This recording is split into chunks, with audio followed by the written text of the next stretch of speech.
Hello, this is Mark Leslie Lefebvre, and I'm here to talk to you about public lending rights. Now, this is very specifically for Canadian authors, and the reason I'm doing this ad hoc live video to share this is I was chatting with a fellow Canadian author last night and found out that they had never heard about the public lending right program. Now, we only have a few days. It's the 29th of April, 2021, as I'm doing this live. And I'm hoping that fellow Canadian authors see this in time who are not aware of the public lending right program. Now, this is applicable to Canadian authors. However, there are 36 odd countries around the world that do have public lending right programs. And so I want to let you know, I'm afraid if you're an American author, this is not going to apply to you. But if you're a Canadian author, publiclendingright.ca is where you check it out. And if you are an international author, I thought I had the public lending right. Well, you can find a link to the PLR International from publiclendingright.ca, or just Google public lending right. So, for example, if you are in a Commonwealth country, if you're in the UK, if you're in Australia, New Zealand, etc., there are 30 plus countries around the world that have public lending rights. But what public lending rights are is basically the idea of a public library is that people should have access to be able to read content. And thanks to the good people at the Canada Council for the Arts, is they have a program. And Canada Council for the Arts is the local supporter of PLR International, and they have the public lending right program here in Canada. And the whole idea is to support Canadian authors, to have Canadian authored work in public libraries. And by having Canadian authored work in public libraries, what that sometimes means is that, the author may make royalties off of the sale of the book to the library, but when the library owns that book, the library can loan that to customers, until the book wears out. If it's a physical book or if it's an ebook, well, they never wear out. And so what happens is that represents lost royalties. So public lending right, the whole idea of that program is to make sure authors can get access to money in lieu of royalties. And it's an amazing program. Now, I wanted to share a little bit about the program just because, again, even though I've talked about it numerous times, I've written about it in so many of my different books. For example, in two of the books that I've written in the Stark Publishing Solutions series, in my book on an author's guide to working with libraries and bookstores, I do have a chapter specifically about public lending right. And I made sure to also include it in my recently published book this year, Wide for the Win, talking about publishing wide and all the options available. So I did talk about it in those books, and I've shared numerous times through my Facebook channels, through my YouTube channel, etc. But what I realized is that it's still one of those things that authors maybe don't pick up on. So I'm just taking the time to share this in the hopes that you, fellow Canadian author or fellow Commonwealth country or whatever country you're in that has public lending rights, that you don't miss the deadline. So here in Canada, the deadline for public lending right is May 1st, 2021. And what it means is you can register titles that were published anytime in the last 5 years up until May 1st, 2021. So even if you just published a book last week or a couple months ago, you're still eligible for that. And I'll talk about the eligibility in a second. The URL I'm showing on the screen right now is where you would sign up. Now, it's a fantastic program. Love Canada Council for the Arts, love public lending right program. But you do have to print a form, fill it out, and mail it in. There is no online aspect except for downloading the forms.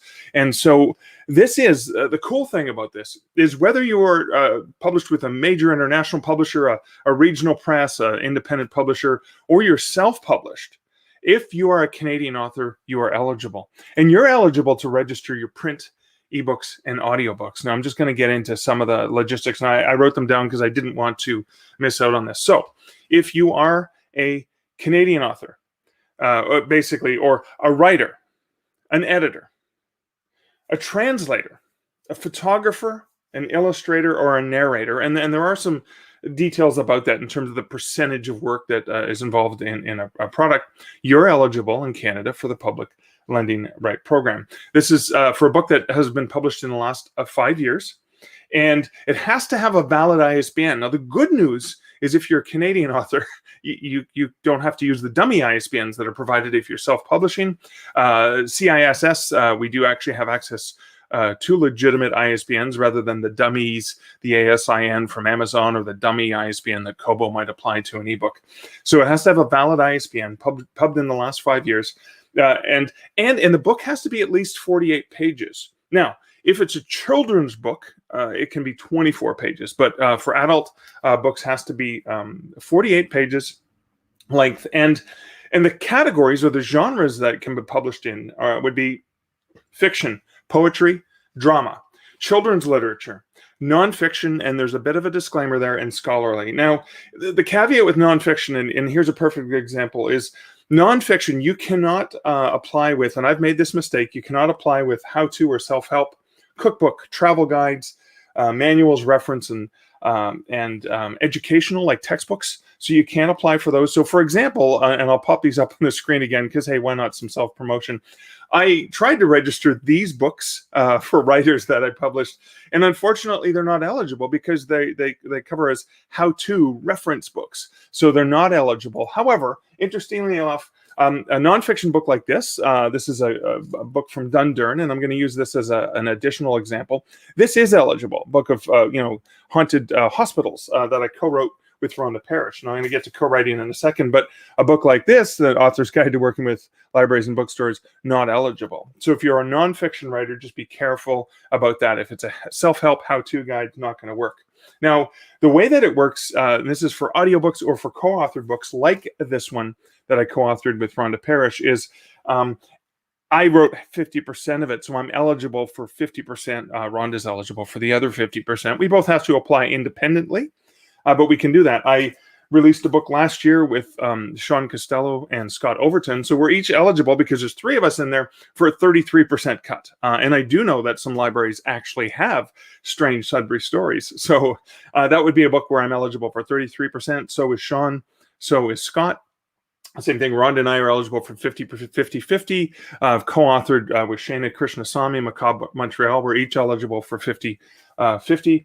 And then when it comes to audiobooks, that's where, for example, Scott Overton does the audiobooks, the narration for my Canadian Werewolf series of books. And so Scott's eligible for 50% as the narrator. I'm eligible for 50% as the author. Now, for an audiobook that I've narrated, where I'm both like the 7 Ps of publishing success, which I did the narration for, I'm eligible for 100% because I'm the narrator as well as the author. So this is a really amazing program. Now, the first time I got a check from Public Lending Rights Program, it was probably like $50 or something like that. And now, lately, in the last several years, the check that I've received from Public Lending Rights has basically been enough to cover an all-expenses week-long tropical vacation for me, because usually it comes in around mid to late February, and that's usually when I'm, prior to the pandemic, when Liz and I would be booking a March break trip, and so the credit card bill would be coming in just around the same time as the Public Lending Right, and it was kind of like, oh, cool, that pretty much covers my vacation. So it can really, really add up. So the way that this works is you register as a Canadian author or illustrator or narrator, etc., and you get your work registered, and then Public Lending Rights does a random sampling of libraries across Canada.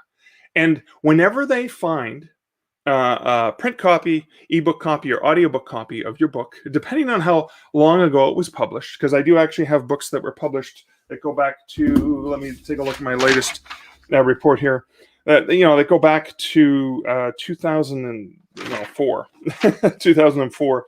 And so they have these levels. And the older the book is, you get less for it. But for example, if I look at Canadian Werewolf in New York, which is one of my novels, what was originally published in 2006, just for finding one copy, 2016, I should say, just for finding one copy in the libraries from last year, it was the equivalent of $63.47. So it's prorated based on a whole bunch of other factors, but not bad when you consider, with one of my traditionally published books, for example, that sells for $25 in print, I'll make $2 off of that, or $1 if it's a co-authored title, and I'll get that a year later I'll get a check from the publisher a year later with 30% withholding.